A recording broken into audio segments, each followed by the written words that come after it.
बिस्मिल्लाहिर्रहमानिर्रहीम। अस्सलाम वालेकुम वरहमतुल्लाहि वबरकातुहू। आज मैं जिस टॉपिक पर बात करूंगी उसका उन्वान है इसार। जब एक मुसलमान भाई अपने मुसलमान भाई के लिए ना सिर्फ वो चीज़ पसंद करता है जो उसको पसंद है, बल्कि उसकी ज़ात को अपनी ज़ात पर तरजीह देता है, इस किरदार की सिफ़त का नाम इसार है।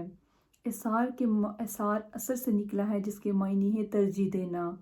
एक मुसलमान अपने मुसलमान भाई की भलाई के लिए अपने नफ्स और अपनी ज़रूरियात को महदूद कर देता है ताकि वो अपने दूसरे मुसलमान भाई को भलाई और खैर से नवाजे। वो अपनी ज़रूरियात को मोखर कर देता है सिर्फ इसलिए कि वो अपने भाई की ज़रूरियात को पूरा करे। इसी तरह वो ख़ुद परेशानियाँ, मुसीबतें, मसाइब झेल लेता है, लेकिन कोशिश करता है कि उसके भाई को कोई तकलीफ़ ना पहुँचे। वो खुद भूखा रहता है लेकिन अपने भाई को पेट भरने के लिए कुछ न कुछ ज़रूर मैसर करता है। हता और हसा कोशिश करता है कि जो नागवारियाँ, जो तकलीफ़ें वो झेल रहा है, उनकी मैल तक भी उसके भाई के दिल पर ना पड़े। ये जो इखलाकी क्वालिटी होती है ये बहुत ही आला सिक्स लोगों में पाई जाती है और इसका नाम इसार है। इसार जो है वो मुख्तलिफ़ चीज़ों में पाया जाता है। जो पहली होती है वो ज़रूरियात के दायरे में है, दूसरी आसाइश और आराम के दायरे में, और तीसरी जो इसार की क्वालिटी है वो मजाज के दायरों में पाई जाती है। और जो मजाज के तकाज़ों में पाई जाती है ये सबसे अहम दर्जा होता है, क्योंकि जब एक इंसान जो अपने मजाज पर कंट्रोल करता है, क्योंकि हर एक इंसान के मजाज दूसरे इंसान के मजाज से मुख्तलिफ है। कुछ इंसानों का मजाज बहुत अच्छा होता है, कुछ का बहुत कड़वा होता है, और कुछ जो है वो अपने मजाज पर सब्र कर सकते हैं, लेकिन कुछ इंसान अपने मजाज पर सब्र नहीं कर सकते। लेकिन अगर एक इंसान अपने मजाज पर अड़ जाए तो उसका मजाज दूसरे इंसान के मजाज से तो मुख्तलिफ होगा। जब वो अड़ जाता है तो माशरे का निज़ाम, घर का निज़ाम दरम बरम हो जाता है।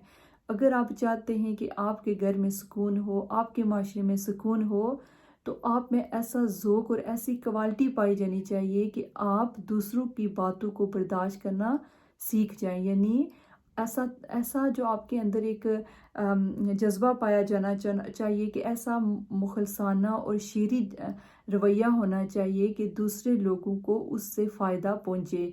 और इस मामले में जब आप इसार दिखाते हैं तो कभी कभार आपको अपनी ज़ात से नीचे जो है वो गिरना पड़ जाता है, क्योंकि आप एक आला क्वालिटी वाले इंसान हैं, और आला क्वालिटी वाला इंसान जो है वो हमेशा खुद को आजिज़ी में और इनकिसारी में रखता है ताकि दूसरों को वो फ़ायदा पहुंचा दे। तो अगर हम आप सल्लल्लाहु अलैहि वसल्लम और उनके सहाबा की ज़िंदगी पर नज़र दराएं तो उनकी ज़िंदगी इसार से बड़ी पड़ी है, जिनके बारे में कुरान खुद बयान करता है कि और अपने नफ्स पर दूसरों को मुकद्दम रखते हैं, अगरचे इन पर तंगी ही क्यों न हो। यानी खुद वो तंगी में रह कर भी अपने दूसरे मुसलमान बहन भाइयों को ज़रूर फ़ायदा पहुंचाते हैं। और तारीख़ में इसकी बेशुमार मिसालें मिलती हैं, जैसे कि जब महाजर जो है वो हिजरत करके मक्का से मदीना गए तो वहाँ पर इंसान ने उनके लिए अपनी जायदादों में से हिस्सा दे दिया, उनको अपने घरों में पनाह दी, और उनके लिए जो कुछ उनसे बन सका, खुद तंगी में थे उस वक्त, लेकिन जो कुछ उनसे बन सका उन्होंने उनके लिए किया। इसी तरह जो है वो ये जो इसार का वाक़या है, इसमें इंसान को अपने अंदर यानी कमतर चीज़ पर राज़ी होना पड़ता है।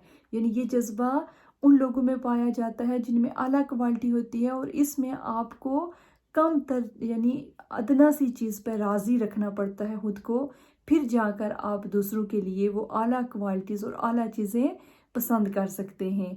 तो इसमें एक वाक़या जो आप सल्लल्लाहु अलैहि वसल्लम का कोट होता है कि वो अपने सहाबा के साथ एक जंगल में से गुज़रे तो उन्होंने वहाँ से एक मसवाक तोड़ी। दो मसवाकें थी, एक सीधी थी और एक टेढ़ी।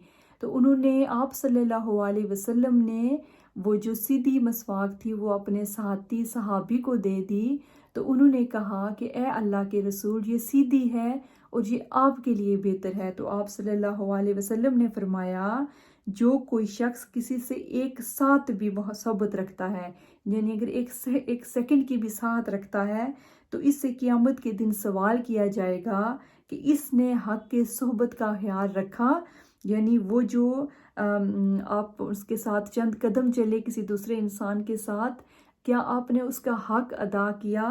تو یہ اس چیز کی طرف اشارہ ہے، اور ہمیں غور کرنا چاہیے کہ ہم ایک اتنی لمبی زندگی دوسروں کے ساتھ گزار دیتے ہیں، تو ہم نے کبھی اپنے دل و دماغ میں سوچا بھی نہیں ہوتا کہ اس چیز کو کیسے کرنا چاہیے، اور یہ کس کے لیے کیوں بہتر ہے، اور اس سے ہمیں کیا ملنے والا ہے۔ یہ چیز ہمارے نہ تو کبھی ذہنوں میں آئی ہوگی اور نہ ہی کبھی ہم نے سوچا ہوگا۔ تو آپ دیکھیں کہ وہ چند لمحوں کے ساتھ جو آپ صلی اللہ علیہ وسلم نے کسی کے ساتھ گزاری، تو انہوں نے اس کا حق ادا کیا۔ تو غور کیجئے گا کہ ہم کیا سوچتے ہیں، ہم کیا کرتے ہیں، اور ہمارے ساتھ جو جڑے ہوئے رشتے ہیں ہم ان کو کیسے نبھا رہے ہیں۔ تو اللہ سے دعا کرتے ہیں کہ اللہ تعالیٰ ہمارے اندر ایسی کوالٹی پیدا کر دے کہ ہم کم تر اور ادنا چیز پر راضی ہو جائیں، اور دوسروں کے لیے وہ پسند کریں جو صرف نہ ہم اپنی ذات کے لیے پسند کرتے ہیں بلکہ اس اپنی ذات سے بڑھ کر ان کے لیے پسند کریں۔ تو آپ ضرور اس چیز پہ سوچئے گا اور اپنے اندر یہ کوالٹی لانے کی کوشش کیجئے گا۔ السلام علیکم ورحمۃ اللہ وبرکاتہ۔